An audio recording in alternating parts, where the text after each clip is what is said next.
All right, welcome back, everyone. Thursday evening. We got some big headline articles of the week. I want to talk about a couple of things. Number one, celebrity food critic Keith Lee cuts Bay Area trip short. Everything is always so dramatic here. Why are things always so dramatic?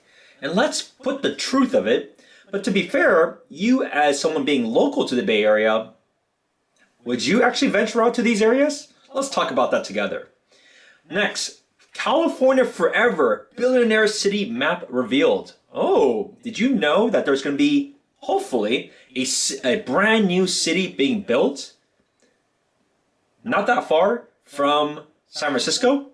Let's talk about that. Because a lot of other places throughout the country, including a lot of places in Texas, has a lot of these happening. But it's so hard to do these things in the Bay Area, yet there is still lots of land in a lot of these surrounding areas. So why don't we do this more often? And this is an example why we don't. But let's see what happens.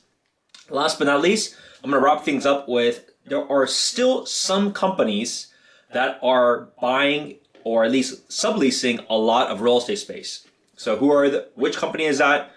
You're going to hear this over and over because they are still growing very quickly, and maybe that's a company you may want to join if you're okay with what they do. Let's go take a look at it. So let's talk first about Keith Lee. So who is Keith Lee? I don't necessarily watch his stuff, but then again, all the media outlet has been showcasing him because he is a big food critic or food reviewer on TikTok, and he made a trip to the Bay Area, right? But then again, this will be no different than like an Anthony Bourdain or these big players that come to a specific area, to eat some food, give it to their audience. But this got picked up big time. He typically goes for like smaller places. You're not going to see like too necessarily big chains or anything like that. But the articles were just absolutely critical of the Bay Area. But if you think about it, did he actually even go through the Bay Area? Like, the funny part is, the reality is, he just went over to the the worst places that you can go right now in terms of the media, which is San Francisco and Oakland. Which other place in the entire Bay Area has more negative publicity than those two areas? And quite frankly, the media, local media, had its way about this. So what was the backstory? He came to a few places. He ultimately published like 3 places. This was in San Francisco, and 2 in Oakland. I'm going to share with you where those locations are, and you can also decide would you have chosen that. But he made a few kind of statements, or at least comments. I truly don't believe the Bay is a place for tourists right now. The people of the Bay are just focused on surviving. He said, talking about people living in tents and burned cars, describing it as shocking to say the least. As an outsider, I wish the city would step in. I don't know if they have. I don't know if they have been trying. But just from the outside looking in, it doesn't seem like it was much city interference. Pretty bold things. I've always been big on transparency, but I've never been big on completely tearing down anybody. And I feel like those 6 videos were only doing that because he probably saw some additional videos that maybe it's just some of the surrounding areas that he went to. He just didn't want to point it out. Now, he didn't say anything bad about the people itself. But those are a couple of things. Now, if you read this, what is your first impression? Your first impression is, wow, Bay Area is terrible. Everybody needs to get out. And this is kind of the messaging. Like, I don't know why they just like being so sensational about this. But then let's actually drill into it, and then let's also see what he says afterwards. So this is not nearly as picked up because nobody cares about the follow-up. People only care about the initial sizzle. So why did he actually leave? He left because he did not leave due to violence. He did not leave. He left mainly because he had like an allergic reaction. The people in the Bay Area were amazing. It's unfortunate that my allergies flared up, but I never said that the entire trip to the Bay Area as a fail or disappointment. So that didn't come up too much on the public media side of things. Like, the aspect that you get a bad allergic reaction, and I think it was like a seafood dish because maybe some of the people that prepped it, they asked if they did it, but they may have did some shared cooking, and then he went back because of that. And then afterwards, there's just even more things about, like, he didn't actually, like, while he made those comments, and I'm gonna make my comments too, that wasn't like the main reason why he cut it short.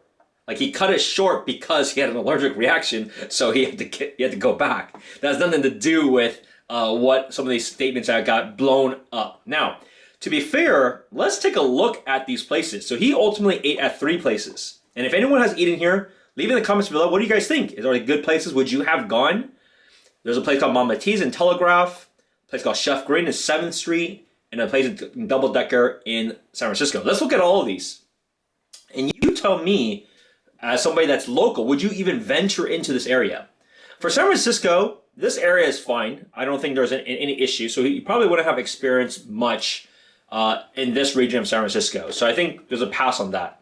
But take a look at Mama T's. Now, this is nothing related to like anything about the restaurant. There could be amazing people, it could be amazing quality. I'm just talking about the location itself.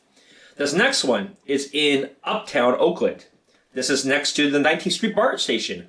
Long time ago, I used to work in Uptown Oakland in like maybe 2010 through 2000. Maybe 14 or something like that. I used to work in a tech company out there, and our office was there. And back then, you had another big company out there, which was a Pandora, if anyone remembers the radio streaming service. Over that time, things had changed and got a lot better. Like, it was drastic improvements. As in, shops were getting better, new buildings. You had a lot of the growth from San Francisco, so people were going from San Francisco to move to this part from a rental perspective, but also to buying condos side of things. So there was a big growth period. And then I'm sure during COVID, it completely collapsed because 1, people wouldn't go to these high density areas. 2, San Francisco wasn't doing as well anyways, so people didn't have to overflow from San Francisco to like the downtown Oakland or uptown Oakland side of things. But would you go there unless you like worked during the daytime there? There's a big Kaiser Permanente not far from there, but would you go there? I don't know. I don't know if people would go there like in the evening time. Like even the evening time back then, it was already like not necessarily sketch, but it was questionable. Like my boss at that time, like even as he was walking home from like a bar, he got mugged at gunpoint, and this was way before all of these things are happening that were much more consistent. Back then, you would see a little bit, but it wasn't like anything that severe as what it is today. So that's another one. Now the next one, Chef Green, right? This is in West Oakland. Now it is next to the BART station, but how many of you would venture into West Oakland, right? Like that area is certainly challenging for many. And so as you can see, like a lot of the places that he chose, one, it wasn't the Bay Area. It's literally San Francisco, and he literally just went across the bridge because these places are like right next to across the bridge to Oakland. He didn't go to like the better parts of Oakland. He didn't go. I mean, there are places that are a little bit worse than this place, to be fair, in Oakland, but it wasn't like a big sample size. Now, as he went through that journey, I'm sure there's a lot of things to be seen, and this is where I don't disagree at all. Like the aspect of the Bay Area as a tourist spot, I agree. Like this is not it's not a good tourist spot. I mean, it's good for people that are living because you have the ability to go to a lot of different places throughout the Bay or even the vicinities. So it's good to live. But if you're a foreigner coming in, I would also agree, like, why would a foreigner come to the Bay Area for a vacation right now? Like, why would you want to travel into San Francisco? Why would you want to definitely travel to Oakland? Oakland would be purely just because of for work reasons. But why would you travel on vacation there? Right? This is I don't disagree with that at all. And that's why you see a lot of things cycle through, right? You look at downtown San Francisco. Terrible what's happening with office space. Even worse, you may have seen all those announcements that have occurred in terms of the closure of commercial buildings, closure of stores. It's not because retail is dead. It's because nobody's going there and it doesn't make sense for the rent and for them having the presence there. So you're seeing it across the board. Now you're even seeing it for the basic services, like basic services, straight up grocery stores are closing. Those are the last to leave, right? Because everybody needs to buy groceries. But the reason why they leave is because there's a lot of store thefts and things like that. So it doesn't make any sense. So don't blame it on businesses of leaving. Blame it on the people that are doing this and not doing anything about it. That's the bigger issue and bigger reason altogether as to why this is a this is a thing that continues to get worse. Now, because of all these things, then the hotels don't want to be kept. Right? Like, why would the people that own it and they initially had a very good vacancy, a very low vacancy rate a long time ago, but now it's high vacancies, and it's just not looking any better outside of conferences, which, to be fair, they'll clean things up for those events anyways. But outside of that, like, why would people come out right now? It doesn't make any sense. And it's not high level that hard in theory. Like, clean things up. If you're doing crime, prosecute them, and then things will drastically change. But I don't know. I think there's a lot of things playing behind the scenes. I'm not entirely sure why, but that's like the logistics of it. But either way, you as a local, would you have gone to any of these places? That's a different question. So it's not fair to say there's all the Bay Area, other places throughout have many other options. But especially in San Francisco and Oakland, as a tourist, it makes sense. It doesn't make. I'm not sure exactly why too many people would want to come in the situation that it is right now. So what are people going to do about that? What are people going to do about that is that people that are rich, which are many billionaires, we have lots of billionaires throughout the Bay, lots of people in Silicon Valley, they want to create a new city, right? They want to create a brand new city, which is kind of in Solano County, next to Travis Air Force Base. So the idea about this, and it's so like at the end of the day, we're going to see how the voters will vote this. But if this does not get passed, it's going to be super disappointing. Because if everybody's complaining about increase of rent, increase of housing, how do you solve that? You solve it by building a lot more. You either rezone things so that it's a higher density, or you build out like somewhere else that actually has the land and the ability to do so. So why are these NIMBY people complaining about this when the reality is there is like so much land. There's miles of land, straight up miles that nobody even does anything with. Like, they've already owned it. It's just now rezoning it. And so you can see this development would start with nearly 20,000 homes for 50,000 residents. It can grow to 400,000 people, which is nearly the current population of Solano County. But only if this project creates at least 15,000 jobs that pays above average wages. Well, we'll look at that later. California Forever, the company that stealthily snapped up more than $800 million of Solano County land in recent years, envisioned a new community. Keep this in mind. They bought this first, and then they started executing on this plan. So if it doesn't work out, then they're just sitting on a bunch of farmland that's not going to be able to do anything with, because the value of it is really on the value of being able to do this project.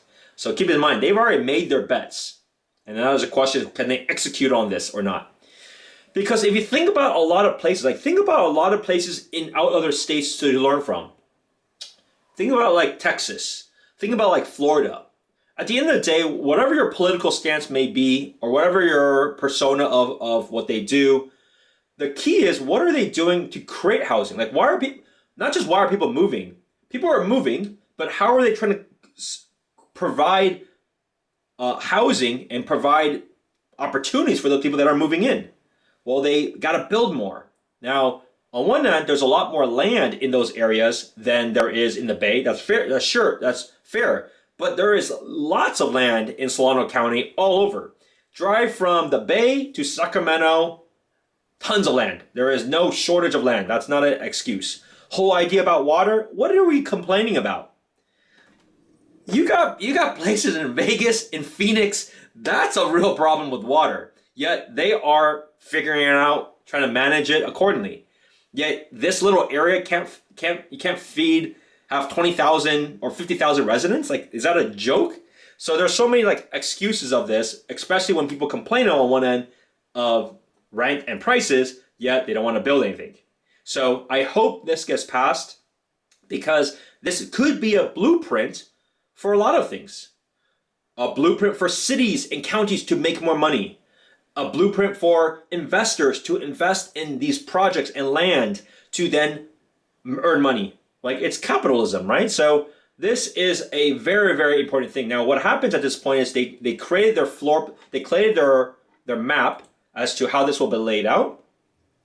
And it's pretty interesting. Rio Vista is the closest like big city, but that's a tiny little city. And then you have Travis Air Force Base, so it's basically the land in between that they're doing. They got it all planned out in terms of like what they would do, what kind of zoning and density would be. Of course, I'm sure this will be changed over time. And they're doing this because at the end of the day, when it comes to these, like things will come up for a vote, right? And so they need a certain amount of people to get it on the ballot. They also need a certain amount of percent to be able to get this to vote. But if anyone lives here or wants to do something about this, they should absolutely support this, because this could be a blueprint for a lot of communities and cities or areas throughout California, right? If you're trying to solve for this, then you want to support this kind of ballot. And this is, in my opinion, not just for this one project. This could lead to other things. Otherwise, we're only going to have these like small developments. Either they take it back from like the Navy, because there's not any like real open land, right? I mean, think about this. Like when I go to other places outside of the Bay, you go to places like Dallas, or like many places in Texas. Texas has so much land. Even as you drive from their downtown to other areas, it's so much land. Even their downtown literally has plots of dirt that is available to be built, right? So the land is plentiful there, and they have many options there. But here, it's so hard to do it, and a lot of this is, as you can see, going through this very high-profile event. So hopefully, they will be able to be successful with this, because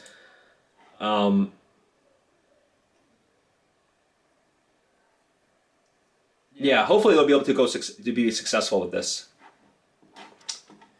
Okay, last thing, let's go with this. TikTok owner eyes big San Jose office deal and potential tech expansion. China-based internet titans eyes sublease of Roku office building. So TikTok is one of the only companies that are still hiring like crazy. So if you're looking for a place to work and you have no perception about the company itself, they are hired like crazy, and they're going to continue to gobble up a lot of real estate space. They have a pretty strict return to office mandate. That's why they're gobbling up all this space. Most of their space is around the airport, so they've been gobbling up from basically gobbling up from Roku. They're basically subleasing from them, and they may just be gobbling up some other places nearby. I don't know the history of why Roku got so much real estate in the past, but they have completely reversed course a long time ago. But this is one of the players that is still doing well.